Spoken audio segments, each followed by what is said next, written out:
Welcome back to another episode of the Get Marketing Answers podcast. Today, as always, we've got a real treat. Mr. Jeremy Weber is in the house. Jeremy is founding member at Brand Builders Group. Jeremy, welcome to the show. Man, it's great to be with you guys. Thanks for having me. Yeah, Excited to have I you.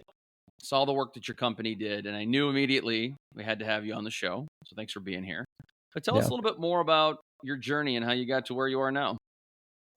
Yeah, man, everybody's journey's a little different with lots of twists and turns. But just for a little bit of context, Brand Builders Group, we're a personal brand strategy firm, and a group, kind of a founding group of us, started that company about 6 years ago. So we can talk more about what we do and kind of the last 6 years, but I'll throw it back maybe a little bit further than that for even more context on the journey. I started out as a nerd, right? I always like to say I studied computer science in school, and so grew up doing a lot of really technical things, like programming and database administration and all that kind of nerdy stuff, and which was awesome. I had a tremendous passion for technology, and that's actually right out of school. I was doing very technical things like I mentioned. But it's kind of interesting, early on in my career I realized that I wasn't the nerdiest of nerds, right? Like there were people that were better at the programming, better at the really technical things, but I kind of had this unique ability that they didn't have, and that was kind of the ability to understand really complex technical topics and the deep technical things we were doing, but actually communicate them with non-technical people, right? And bridge that gap, which is often not the case for really technical people, as we all know. So that kind of set me on this slightly different career path of doing more entrepreneurial things, but in a technical setting in the tech industry. And so I started my own tech company, a few years after kind of my first job out of school. And it was around really kind of a very niche segment of the tech industry where I saw a gap, and was just like, I can even remember to this day, sitting at my home office. At that time it was very much a multi-purpose room. I think you probably all remember your first house. It's like not very big, and you have rooms that are like, oh, this is the office and the kids' room and the this, that, the other.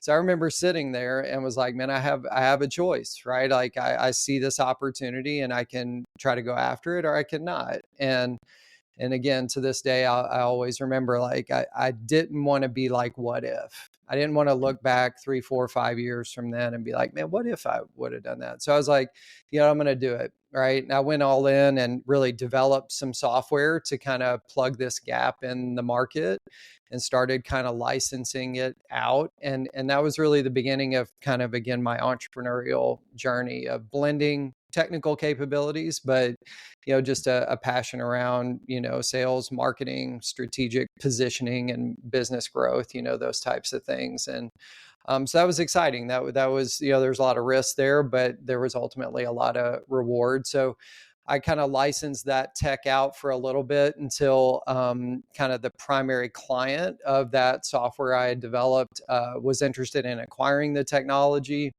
And I was interested in kind of plugging into a more established, bigger kind of business environment, and helping to kind of continue to level up and grow that business. So after that acquisition, I came on as a senior partner there, and kind of continued into the next phase of my career, I guess you could say, where we were very much still in the tech industry, but I was more kind of the face of the business, and less like in the trenches doing technical things, and very much heading up a lot of the growth strategy, being, like I said, the face of the business in a lot of ways, speaking at events, et cetera. And while at the time, this will all kind of make sense as we kind of double back to Brand Builders Group and what we do now. But at the time, I did not think anything of what I was doing as building my personal brand. But I was very much, like I said, the kind of the face of the business. I was creating a lot of content online, blogging.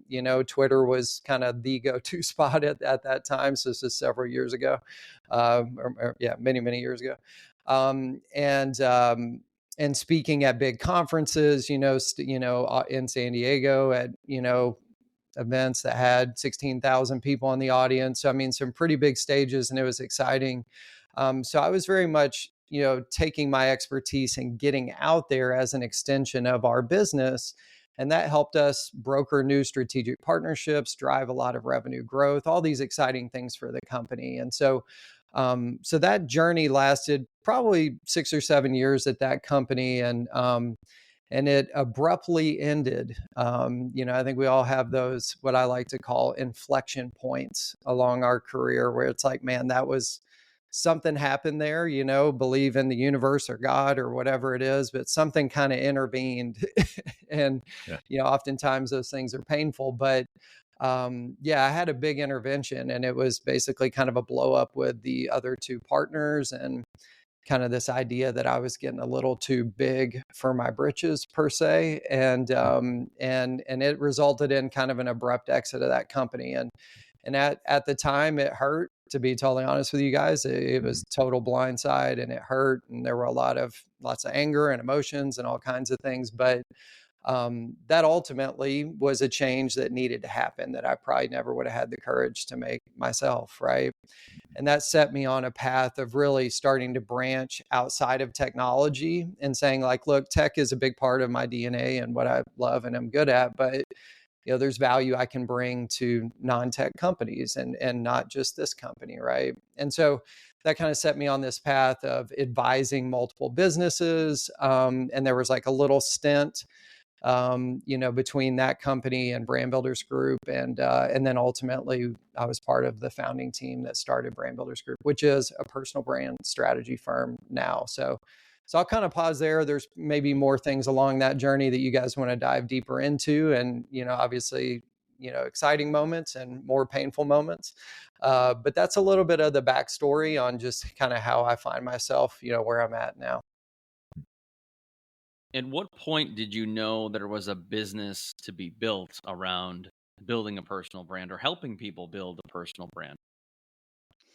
Yeah, I think that became really clear probably, about probably like more like 8 years ago, I would say. We started Brand Builders Group 6 years ago, but very much the the strategies we use today to help clients build a more influential personal brand were not just created 6 years ago, right? We had been fine tuning those strategies. Like I mentioned myself, I was modeling and doing a lot of these things of just how do you get out there more and take very clear positioning and messaging and amplify that by distributing through multiple channels as a thought leader, as an expert on whatever you do. And then we had really cut our teeth on some other personal branding things at the company prior to Brand Builders Group, where Rory Vaden, one of the co-founders of Brand Builders Group, really through his personal brand, we had hit the New York Times list with his first book.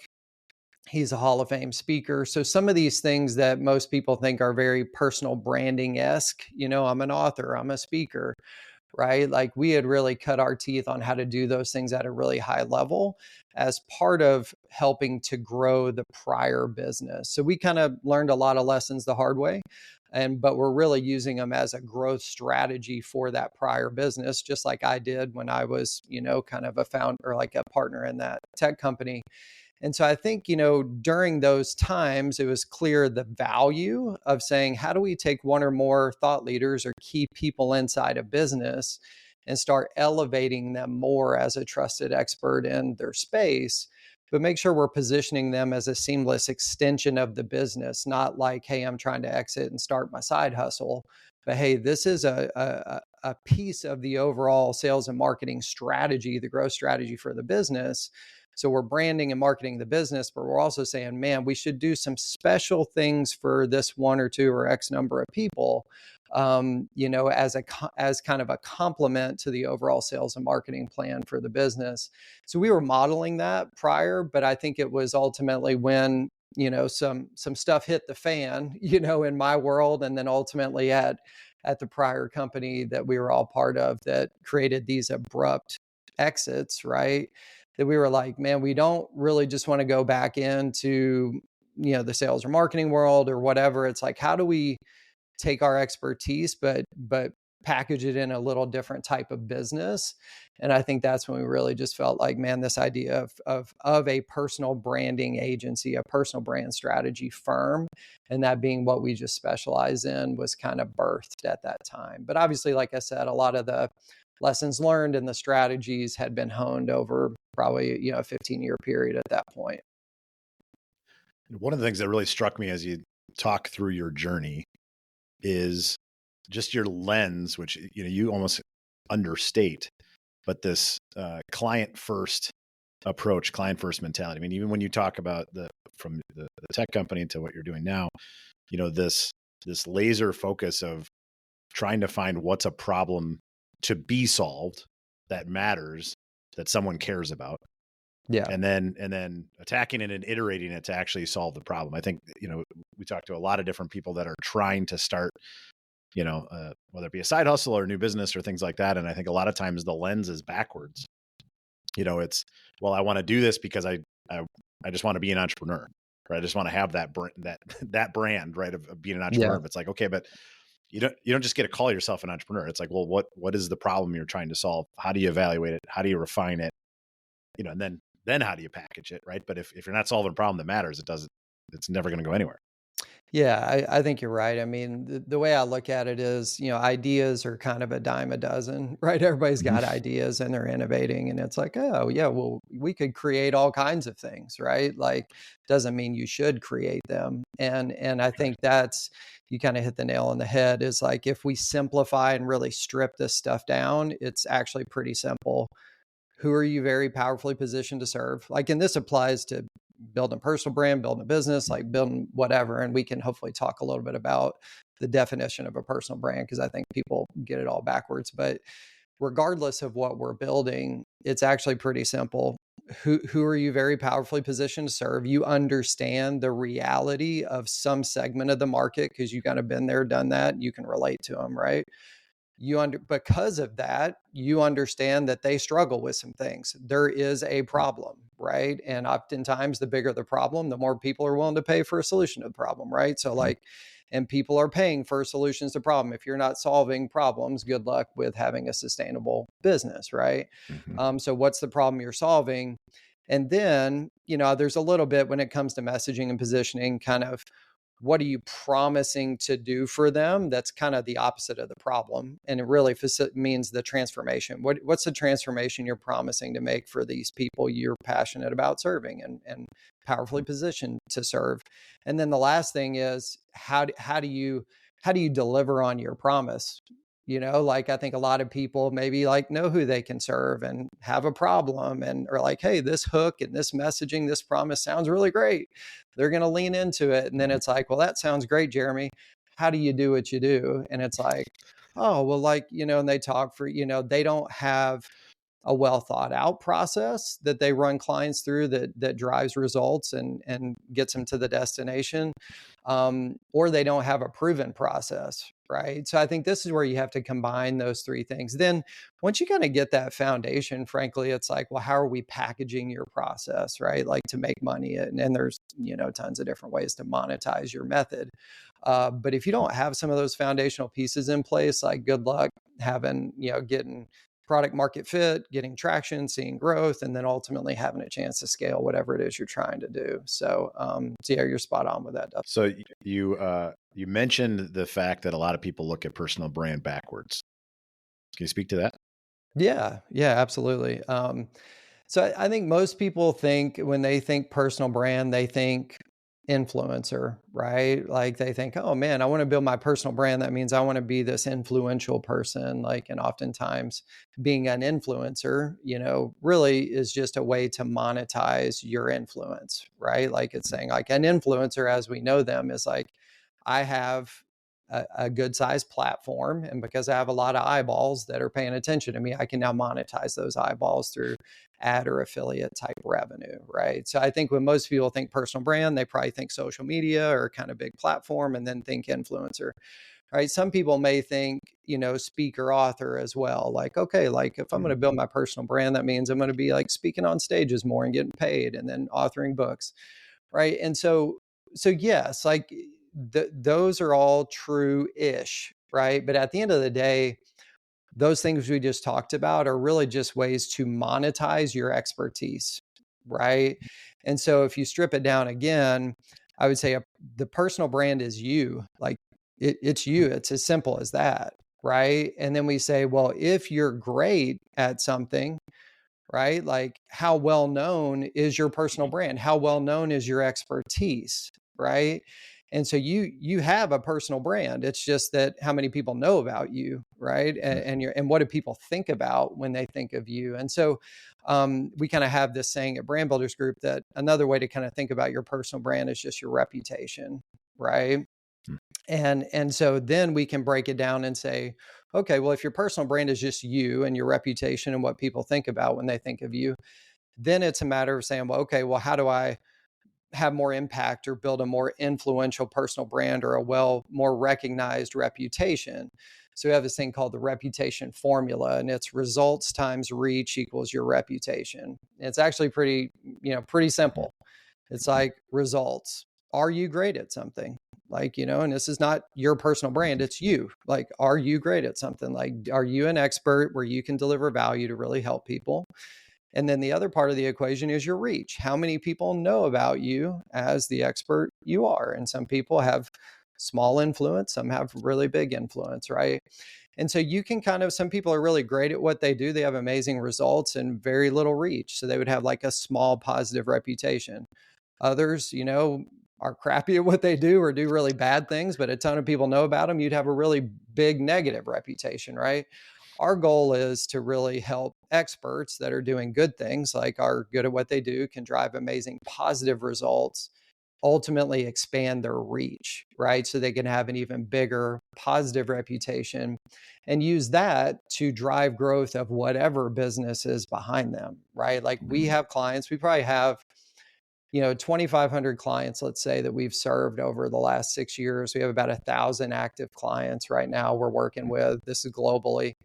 And within that client base, you have everything from true solopreneur lifestyle businesses. I'm a speaker, author kind of person. And if something happens to me, there is no business because like that's how all the money's coming in. To top talent in multi-billion-dollar publicly traded companies, right? Like, and both examples are experts that are great at something and are trying to take their expertise and share it with more people, i.e., expand their reach, and use that awareness and the influence that comes from that to serve more people. Obviously, first and foremost, have more positive impact on their lives, but ultimately drive more traffic back to whatever business is behind them, right? And so I think that's the big thing that, and we even kind of have this saying that, you know, your personal brand is like the digitization of your reputation, right? Which kind of, it sounds good, but I think the reality is you have a reputation now, and you can even like, just a big part of what we do is offline stuff, right? It's hard to get organic growth online with marketing, as we all know, and you have to do that to scale and really expand your reach significantly.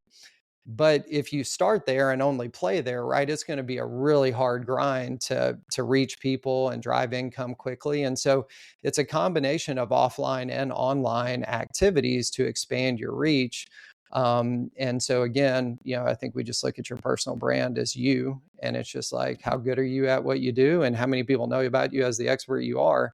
And we're probably not going to help you so much with being better at what you do, right? Like you're the expert at whatever you do, but we are really good at helping kind of package your expertise, or kind of how do we structure it for scale, like so it can be shared with more people and understood more easily. And then we help a lot with just how do we expand your reach. So using a combo of offline and online things. So longer answer than maybe you wanted, but again, I just think a lot of people kind of put it in a box and they're like, hey, that doesn't really apply to me. And we have clients that are representing businesses of every type out there. So, Jeremy, I love this conversation.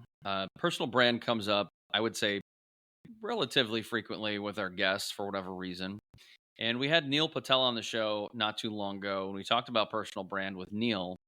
And one of the things that he said, I actually disagreed with a little bit, was that personal brand is not as effective as you think. He said specifically with my brand, it doesn't drive half as much as people would think.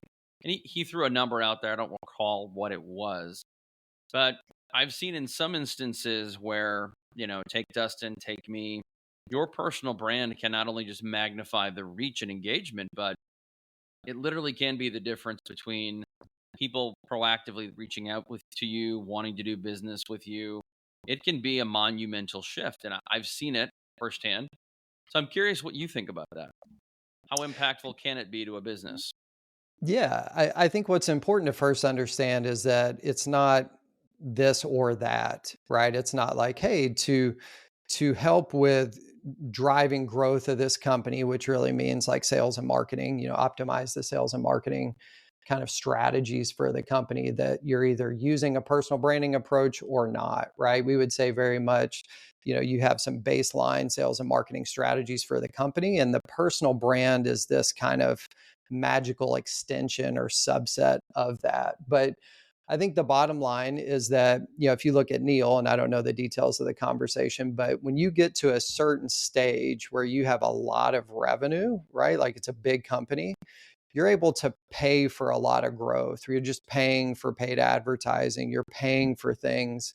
And so at that point, it may be like a little less dependent on some expert being out there, being the face and driving leads. But what I do know is that at the end of the day, people are doing business with people, right? And I think we've got some interesting stats here from our Trends in Personal Branding National Research Study. I'll just kind of hit these for you guys, so I think they're relevant here. So 82% of Americans agree that companies are more influential if their executives have a personal brand they know and follow. All right. 74% of Americans are more likely to trust somebody with an established personal brand. Right. And 58% of Americans are willing to pay more for services from a professional with an established personal brand. So I think the reality is, when you look at consumer behavior, right, consumers are expecting and demanding to know the individuals behind the business, period. Data supports that. So I would say that at the end of the day, any smart business that wants a competitive edge is going to say, who are our most brilliant minds? And how do we make sure they are being known, liked, and trusted at scale by the people we care to be building trust with, right? That could be partners, that could be consumers, that could be internal employees if you have some giant company, right? So I think if you look, and so again, I can't speak to the specifics of Neil, but what I will tell you for Brand Builders Group is that, we have been able to, over time, over the 6-year period, start diversifying our traffic, where we get traffic from, where we get leads from, where some are self-generated, organic social, like, kind of some paid stuff, et cetera. But the overwhelming majority of leads that we get are from trusted experts. Rory Vaden is kind of the signature person that's kind of extending Brand Builders Group right now. But him being on stages, him writing books, him being out there in front of really other people's audiences, sharing insightful information, and then having clear calls to action to take the next step. And our affiliates, by the way, which are personal brands, well-known, influential people, right? So have been the overwhelming majority of where we've drove the most revenue growth for the company, right? So I think, again, consumers are telling us that, and this may not apply to every industry, but I actually think it does. Like, there's always a buyer on the other end, and the buyers want to know, like, okay, what's your product? What's your service? What's the company this lives within? But people do business with people at the end of the day. And the more they know, like, and trust who kind of they're going to be, who introduced them to the brand, or who they're working with as part of doing business with you, that only helps build deeper relationships with people, to lower your initial customer acquisition costs and help with retention, right? So I think, it's ultimately a subset of the overall strategy, but I think it's the future, frankly. And companies that are shying away, that, hey, it's too much risk for us just to kind of elevate somebody, they could leave, or like whatever. It's like, well, you're just going to be left behind at some point, right? Because there's going to be more innovative, more open-minded companies that embrace this and actually see it as kind of, empowering their top talent, versus suppressing them, actually is going to help them not only retain their top talent, plus have a competitive edge in the marketplace, plus attract top talent from companies that are suppressing it, right? So I think it's tricky, but it is the future. And again, it's hard for me to directly kind of like, speak to the numbers with Neil, but I would say if you look at him, like I know Neil and his different companies through Neil, right? Like it's not like I came across his SEO tools or I mean, like he was the tip of the spear.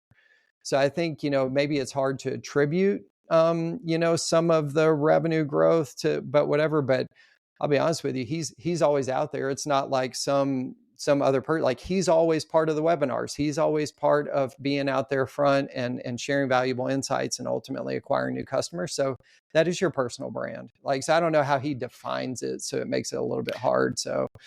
Well, and I think what's interesting about it is I think, one of the things Neil was saying too was, they believe that just because of his brand, we were talking to someone about the company as well. And I actually think your equation ties it all together, right? Because reach with no results, that isn't helpful either, right? And it's really the combination between the two. And I think, I had a recent conversation actually with a client of ours, and you mentioned a lot of these things, right? It was, what does someone really want? They ultimately want a result. That's what they're seeking.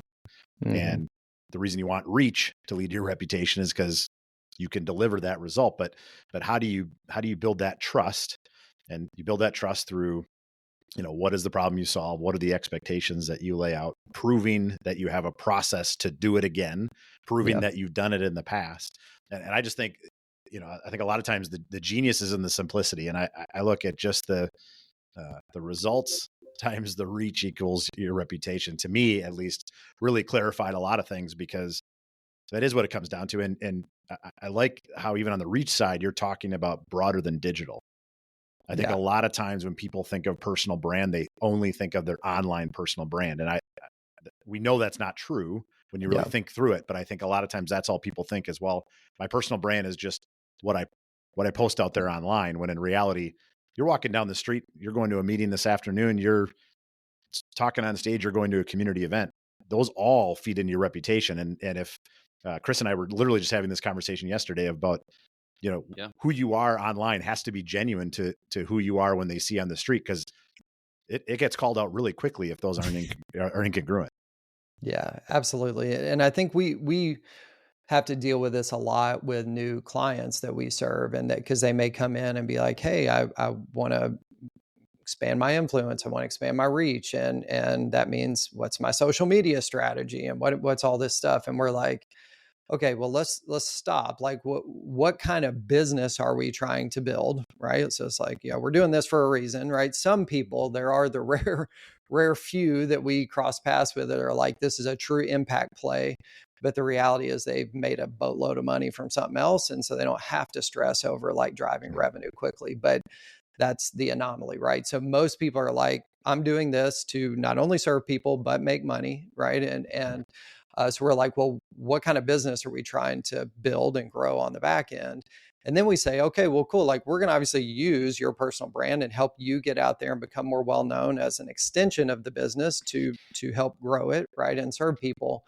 But then we say, well, what's the fastest way to reach people and drive leads? And again, this is all reverse engineering back into what we should focus on in the right sequence. And it's like, well, the fastest path to cash is not posting on social. So like the fastest path to cash is going to be outbound sales, right? Which is networking, knowing how to get referrals, knowing how to have good conversations. All of those things aren't really, you can't really scale your reach doing those. So it's not that we just do that and we don't do the online stuff, but it's all about how quick do we need to get to revenue. And if it's pretty quick, then we're going to be leaning into the offline stuff more so first, with a little bit of the online. As you get traction, then kind of the percentages flip almost. Like, you go to a Neil, he's like, yeah, it's not worth my time to go network unless I'm in a room with a bunch of really influential people, right? Um, Otherwise, he's on big stages or he's doing big online things because he's got that platform now to where he's doing mass market things, and it's more marketing and inbound versus outbound. But again, it's just like it's not that one's right or wrong. It's what's right sequence. Something I think of is these big businesses, and maybe we'll take Dustin's business. You got a big insurance business, but there are a lot of them that won't and will not, do not humanize their brand. It's just stock photos, it's generic content, it's cold, it's sterile. So a lot of times when I talk to businesses, I always use the phrase, you have to humanize your brand. And I think a lot of times you can integrate personal brands into the business brands, like you said before.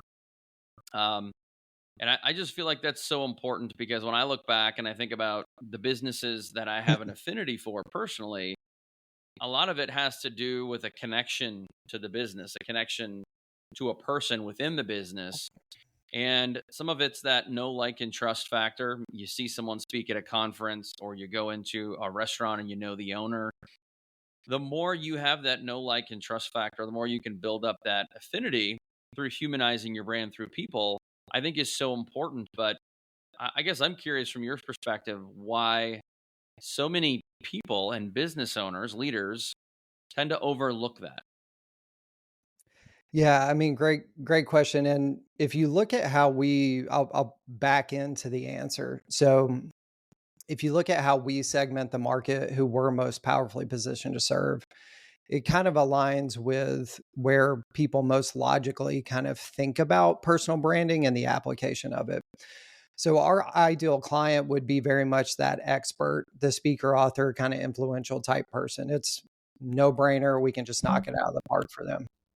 The next most ideal client would be kind of that small business owner. So it's like a whatever type of business that, hey, we're great at what we do, trying to make more people know about us to just grow the business. Okay, so how do we get you out there as the original founder? But the third segment would be kind of executives or big businesses, right? And this kind of comes back to your point of that segment of the market has really big growth potential, right? There's lots of experts, lots of big budgets, that are available to do things, but also they're more resistant to this, to your point, right? And so just here recently, we've started leaning a little bit more into kind of go to market strategy around that segment of the market, really leading with this idea of becoming a more influential executive, right? And the things we're running into are yes, from a top-down perspective, there some decision makers are like, look, we are investing in elevating somebody that could leave at any point, right? And that money is kind of gone, right? Per se, or that investment may be gone. And so that would be probably the biggest thing we bump up again is like, do they see this as an investment in an individual that's really high risk? Or do they see this as, a percentage of an overall kind of like budget and really a necessity to humanize the corporate brand and ultimately differentiate their product or service from the competition? And I think what we're seeing more and more is that companies are realizing that product and service based differentiation is not enough these days, right? Like everybody's kind of got similar-ish things they're selling. And really what's going to give you that competitive advantage is having your true trusted expert, like somebody that is just, and people, it's not one person, in these big companies that are really just the innovators, the forward thinkers, the thought leaders, right? In whatever industry, being the go-to people, right? And it's like, and if you don't do it, somebody else is going to do it. So you better get on board or not. And the reality is there's ways to structure this where it minimizes risk for both parties, right? I think if a company is going to, and this is some of the details we're getting into as we like lean into this segment of the market more, is it's got to be smart, right? Like, and if a company's going to make a big investment to get somebody out there and really say, hey, we want to help you author a book and hit a big list. We want to help you get on big stages, but obviously the positioning of you and the message you're delivering is very much aligned with and driving traffic to this company, not your own side hustle, right? So there's a positioning thing that has to be kind of foundational. But then also, if there's a big investment made by the company to do this, then sometimes there's validity in saying, well, like, you're going to have to stick around for a certain period of time. Like, we're not going to drop all this and then you go exit, you know? So I think you have to get into the comp plan details. You have to get into some of that to make sure we're creating a win-win environment for all parties. But the reality is that the companies that embrace this, the companies that take on some of the risks, the companies that really pioneer cracking the code on this are going to be the ones that have the competitive advantage and get that leg up moving forward. It's not if or whatever. I think, again, consumer data shows that, you know, whether it's your comment, Chris, about humanizing the corporate brand or whatever, but the reality is people more and more want to know, like, and trust the individuals they're doing business with.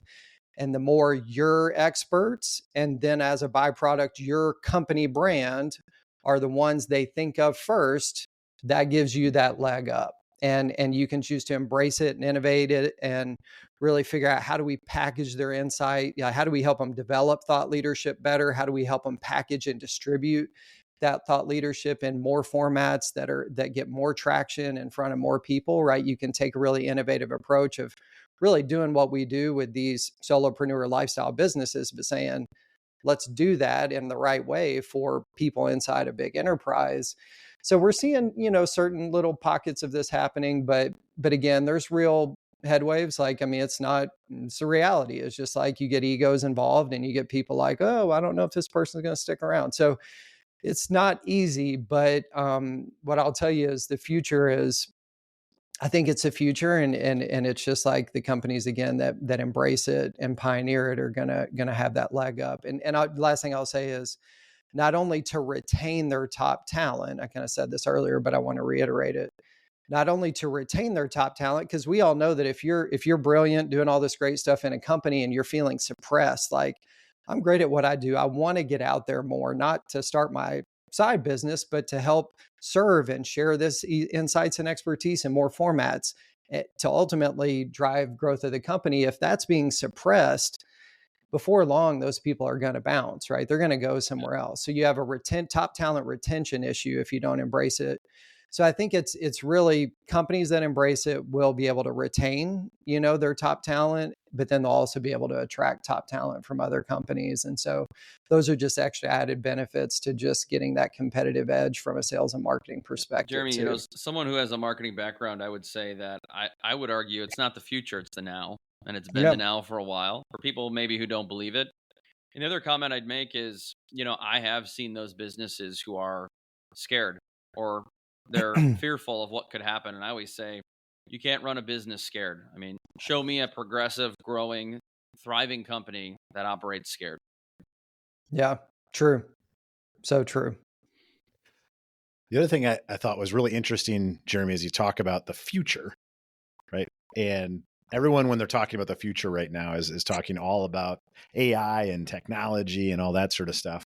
And, you know, to your point on the humanizing the brand, you know, being genuine, I think that's, you know, to your point of who's going to have the competitive advantage of the future. I think it's not even close that it's going to be exponential, because I think so many brands are going to become so much more sterile in the next 3 to 5 years, because they're going to rely on technology and AI to just streamline things. And don't get me wrong, you need to do that, right? To your point, you started as a tech nerd, right? So like, yeah, it doesn't mean that stuff shouldn't be used, right? I mean, that would be like saying, well, I'm not going to use my iPhone, right? I mean, look, there's technology to be used, but I think it always kind of still comes back to, people like to work with people. And I think that I think it's even going to be more critical going forward that brands have a more human feel, because it's going to be so easy for anyone to kind of elevate to that basic level of to your point earlier, Chris, stock photos and, you know,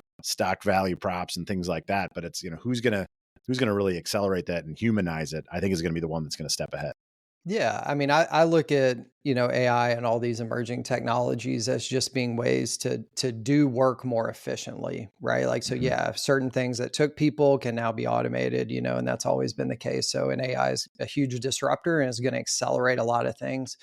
But what does not change, and you just touched on this, but to reiterate it, is that at the end of the day, if you look at people that are making partnership decisions, buying decisions, whatever type of decision to do business with you, um, who are they interacting with?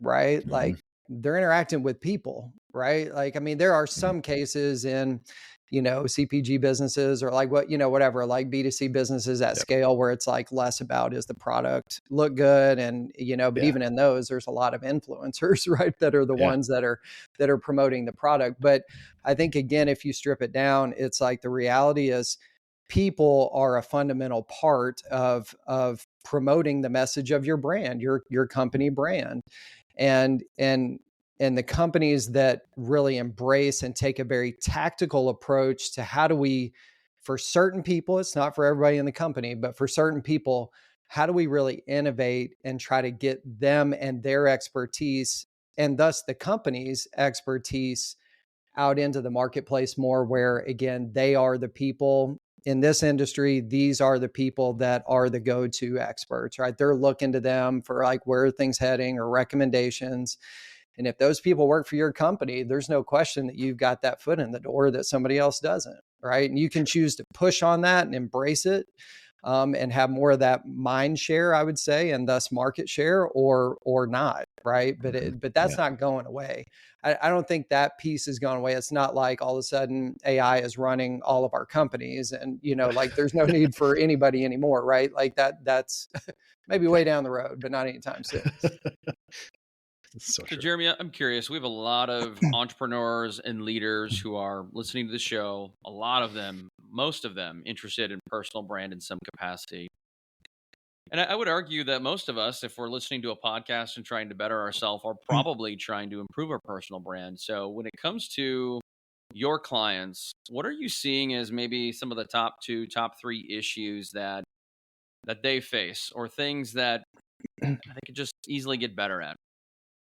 Yeah, I mean, the the the majority of our client, there is one issue that we would say is the number one issue that keeps people from having a more well-known reputation, right? Remember, results times reach equals reputation. So there is one thing that we see time and time again as the fundamental problem that people, what we call, don't break through the wall. We have this kind of framework called Sheehan's wall, and it's like you're either on the unknown or known side of that wall, and our goal is to help you break through that wall, right? And there's multiple walls on your journey to serving more and more people and having more and more reach, but there is one single fundamental issue that keeps people from breaking through and ultimately just bouncing off the wall.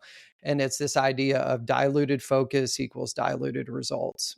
Like the number one reason, and we all know this, right? We are in an information overload world, right? There is no shortage of tips and tricks and try this and get rich quick and easy buttons, right? And that creates a bunch of distracted people, right? I don't care what kind of business you're in, if you're trying to build your personal brand or whatever you want to call it. It's like if you're trying to do too many things for too many people, right? You get spread thin, and you get that diluted focus equals diluted results. And so really the name of the game, and it's interesting, I go all the way back to when I developed that first software, right? Like and started my entrepreneurial journey. I was able to see that opportunity and capitalize on it because I was so focused. It was like a niche of a niche of a niche in an industry. And when you're dabbling in a lot of things, you're seeing the same things that most everybody else is seeing, which Mhm. means there's no competitive edge. There's no kind of innovation there. It's like you're just regurgitating the same crap everybody else is, right? Mhm. When you get focused, when you go deep, you start seeing things that very few other people see.